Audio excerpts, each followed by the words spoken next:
Hi. What are you doing? Oh, I'm just getting rid of some things I'm not going to have any use for. Did you hear about the biopsy? What did they say? No, Dr. Meadows hasn't called. She had an emergency, but she promised she would call before she went home tonight. So I'm just trying to keep myself busy till the phone rings. Getting rid of some old to make room for some changes. Well, you better check the boxes, make sure my name isn't on any of them.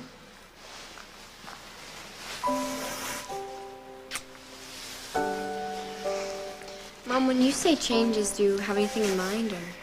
Well, my attitude, for one. I made a lot of promises when I beat cancer the first time. One was that I would make every day special. And I don't think I've accomplished that. That's not true, Monica. So maybe this is a chance for a wake-up call. Reminder of hard lessons I promised I would never forget. But somehow I have. Hey, aren't you supposed to be at a deception party for Elizabeth? Actually, I'd rather be here celebrating with my mom when she finds out her good news. I love you. I love you, too.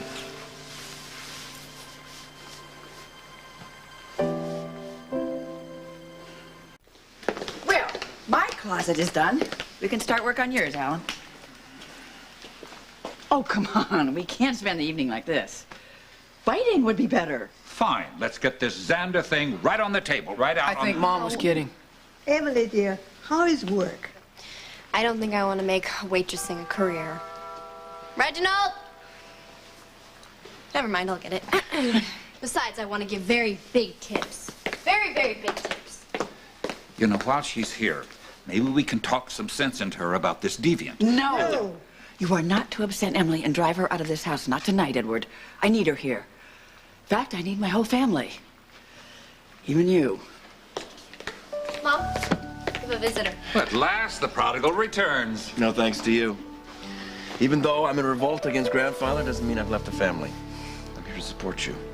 Thank you. Thank you. You are certifiable. But I love you all.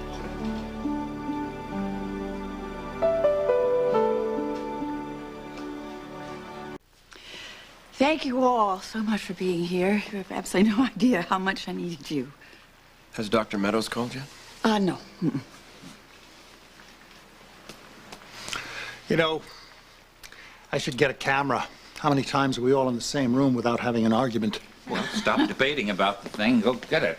And just be sure that you let Ned take the picture because you always get your thumb in the way, Alan. Once. One Christmas when I was 16, I got my thumb in the way. And what did I miss? A picture of Tracy with the worst haircut in the world. Must you mention that name in this house? Tracy.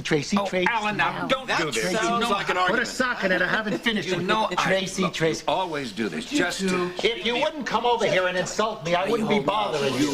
You spend your Music life tonight. insulting me, and now you're getting it back in spades. Emily would be at home here right now, living here permanently, if it hadn't been for her brother and her cousin going down to that low-rent diner, which I'm sure covers for some criminal activities, and giving It's a her money. legitimate business, Father. And the rooms are really quite comfortable. I rather enjoyed my staying there. Sure, when Monica threw us out of our own house. It's my house. I gave it to you. And I will thank you not to lecture Emily, you overblown, pompous windbag.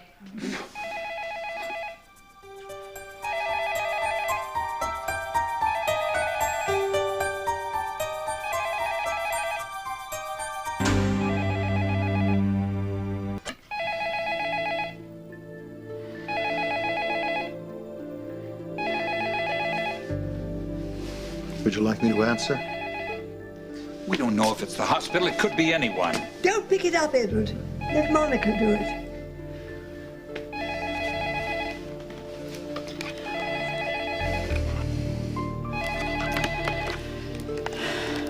Monica Quartermain. Yes, Dr. Meadows.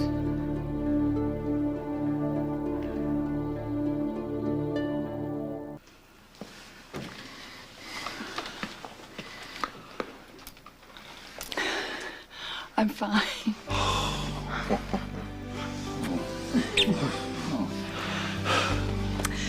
Thank you, Dr. Meadows.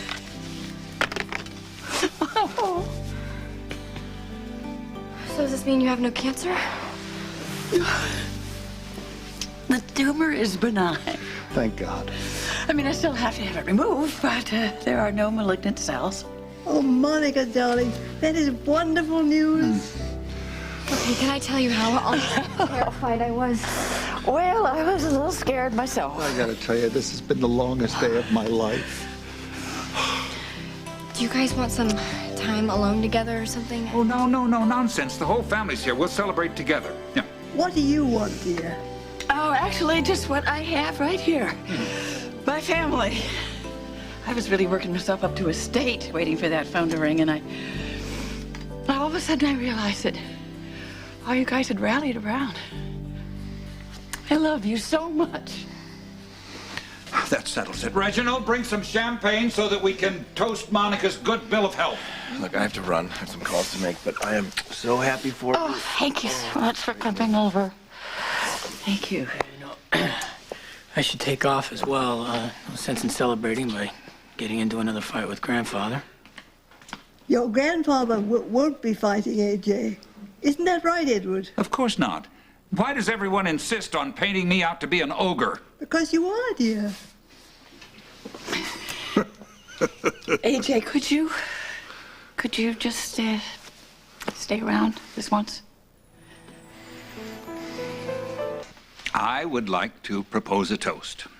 And Monica, I know that I speak for the rest of the family when I tell you how thrilled I am at your wonderful news. You're healthy and you're well and you're fit as a fiddle. And you know, that's truly a blessing for all of us. Let's only hope that the rest of our family problems can find suitable endings. Grandfather, if you start right now about Xander, I'm walking out of the house. Well said, Emily. Oh, no. Due to the circumstances, I will refrain from discussing the young man tonight. But first thing tomorrow morning, young lady. Grandfather! All right. All right. Here's to Monica's good health. And may we have many more joyous family celebrations in years to come. Thank you.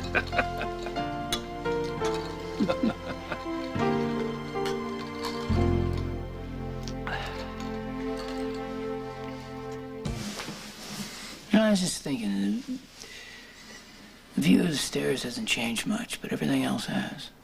Changed since when? Last time Mom had cancer. Your mother doesn't have cancer, thank God. You were scared. So was I. You know, it took me right back to that afternoon when she told me she had breast cancer. I felt like the bottom of the world had dropped out. I think all I could say to her was, please don't die. She wound up comforting me. Remember how great Jason was? Reading up on all the medical information. You and Jason supported your mother in your own ways. She could have used the support tonight, Dad. Obviously, he had other priorities. No. I'm not talking about the stranger that looks like Jason. I'm talking about the person who I took away forever. Let's not go there. It doesn't do any good. No, you know what? Just consider it searching moral inventory. I've been an alcoholic since my teens. I brain damaged my brother in a car accident and turned him into a total stranger. Then I conceived a child in the midst of a drunken blackout. Due to various circumstances, most of which my fault, he's a stranger too. I've caused a lot of damage, and not much I can do to untie it. You need to let it go and move on. We shall not regret the past, nor wish to shut the door on it.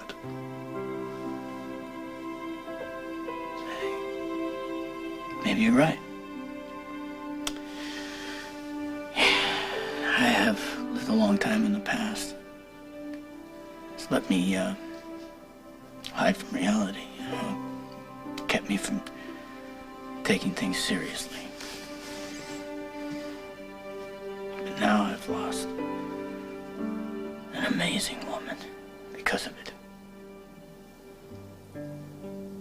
Wow, I gotta get my act together and figure out what I want from life. You know what I want? I want my son to know how much I love him.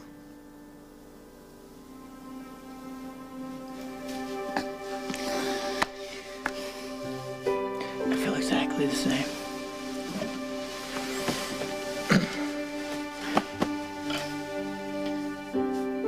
Thank you for coming, Emily. Bye, sweetie. Bye.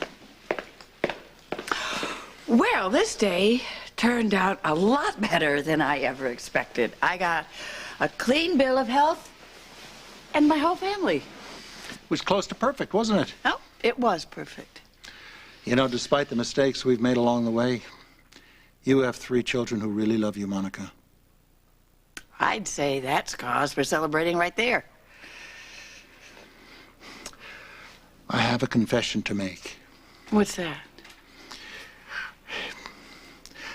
I know that it would have been devastating for the 3 children if the news had been bad. But they're young and they would have been able to move on.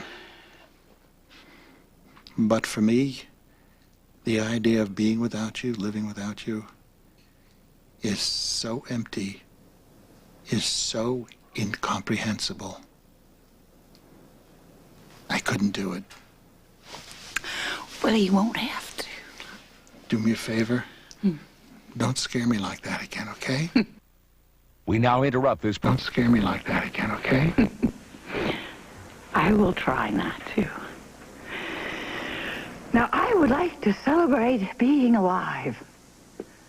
Why don't we head upstairs? Oh, I thought you'd never ask.